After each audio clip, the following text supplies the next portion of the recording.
Bonjour mes chers amis, comment allez-vous? J'espère que vous allez bien et j'espère que vous avez bien passé le contrôle. Donc aujourd'hui, on va commencer la révision générale des unités 1, 2 et 3. Donc on a 3 exercices. Donc un exercice pour la leçon d'unité 1 et deuxième exercice pour la leçon d'unité 2.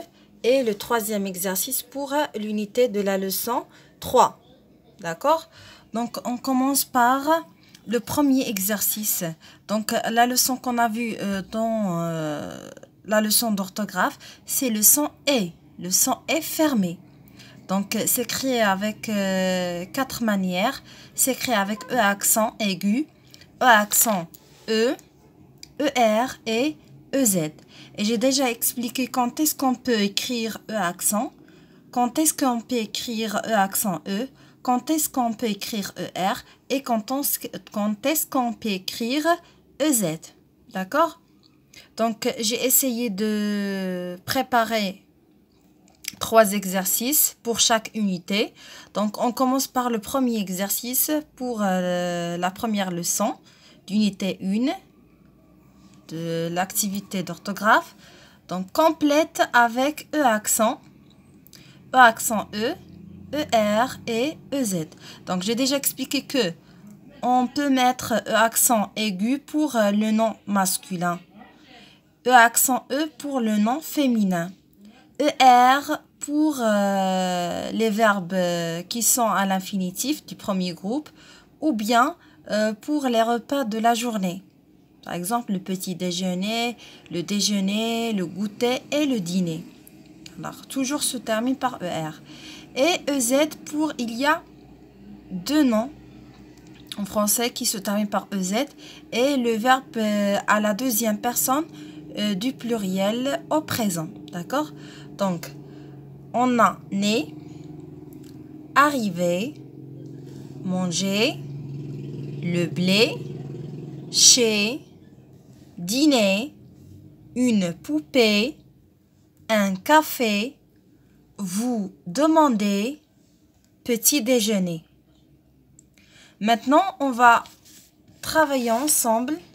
Donc, on va compléter ces mots par ces terminaisons du son « et ». Né. Qu'est-ce que je peux mettre ici? Né. Né. Oui, très bien, bravo. EZ, EZ, né, se termine par EZ. Arriver, arriver. Arriver, c'est un verbe. Regardez, est-ce qu'il y a devant ce verbe un pronom personnel ou bien un sujet? Non, il n'y a pas devant ce verbe un pronom personnel. Alors, c'est un verbe à l'infinitif. Donc, qu'est-ce que je dois mettre ici? Très bien. ER. ER. Bravo. Manger. Manger aussi, c'est un verbe. Donc, devant le verbe manger, il n'y a pas ni un pronom personnel, ni un sujet. D'accord? Donc, qu'est-ce que je dois mettre ici? Je mets ER. ER. Très bien. Le blé. Le blé. Regardez mes chers amis, devant il y a le déterminant le. Alors quand est-ce que je peux utiliser le déterminant le? S'il y a un nom masculin. Alors qu'est-ce que je dois mettre ici? Oui?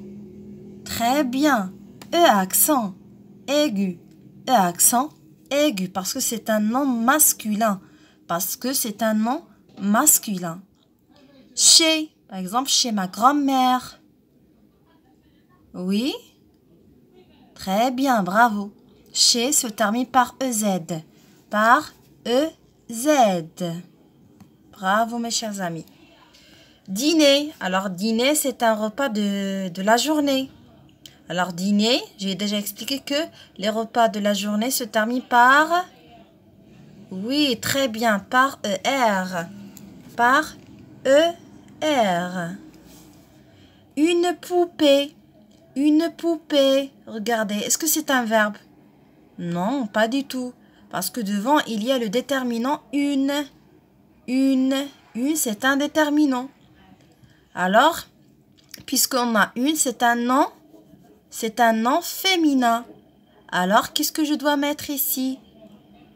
Puisque le nom est féminin, je dois mettre E accent E. E accent E. D'accord? Très bien. Ici, regardez, un café. Un café. Est-ce que c'est un verbe? Non. Parce que jamais on se trouve devant un verbe indéterminant. On peut trouver devant un verbe un pronom personnel ou bien un groupe nominal. C'est le sujet. Donc, ici, c'est un nom. Mais est-ce que c'est un nom féminin?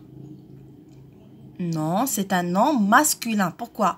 Parce que devant, il y a le déterminant un. Alors, qu'est-ce que je dois mettre ici? Oui, très bien. E accent aigu. E accent aigu parce que le nom est masculin. Vous demandez. Vous demandez. Par exemple, vous les élèves demandez la permission avant de sortir. Alors vous, c'est un pronom personnel à la deuxième personne du pluriel. Demander, c'est le verbe. Alors qu'est-ce que je dois mettre ici? Est-ce que je dois mettre ER? Non, parce que devant, il y a le pronom personnel vous. Alors, c'est un verbe à la deuxième personne du pluriel au présent. Donc, qu'est-ce que je dois mettre ici? E, Z. E, EZ. Très bien. Petit déjeuner. Petit déjeuner. Donc, petit déjeuner, c'est le repas du matin. Donc, quand je prends un plat léger, donc, petit déjeuner, qu'est-ce que je dois mettre ici? Très bien, ER. ER. Bravo. Donc, on met ER si le nom, si on a un repas de la journée, ou bien le verbe à l'infinitif. On peut mettre E accent aigu si le nom est masculin. On peut mettre E accent E si le nom est féminin. On peut mettre Z pour le nom né et chez. Et si l'on a le verbe à la deuxième personne du pluriel au présent. Très bien. Deuxième exercice. Souligne les mots qui contiennent le son O fermé et O ouvert. Donc, on a déjà vu cette leçon. Le son O s'écrit avec trois manières. S'écrit avec O, A-U, E-A-U. Donc, ici, on a deux phrases. Nora mange un gâteau au chocolat. Deuxième phrase. Mourad porte un chapeau jaune. Donc, je commence par Nora. Est-ce qu'il contient le son O? Donc, on a dit le son O s'écrit avec trois manières. Avec O, A-U, E-A-U. Très bien. Il contient le son O. S'écrit avec O. Donc, je vais souligner Nora. Mange. Est-ce que vous entendez le son O? Non. Est-ce qu'il y a le son O? Non. Est-ce que ce verbe contient le son O? Non. Un. Non. Gâteau. Gâteau. Ici, j'entends le son O. Et s'écrit avec quelle manière? Oui, très bien. S'écrit avec E-A-I. Donc, je vais souligner gâteau. O. Oui, très bien. J'entends le son O et s'écrit avec A-U. Donc, je vais souligner O. Chocolat. Chocolat. Est-ce qu'il contient le son O?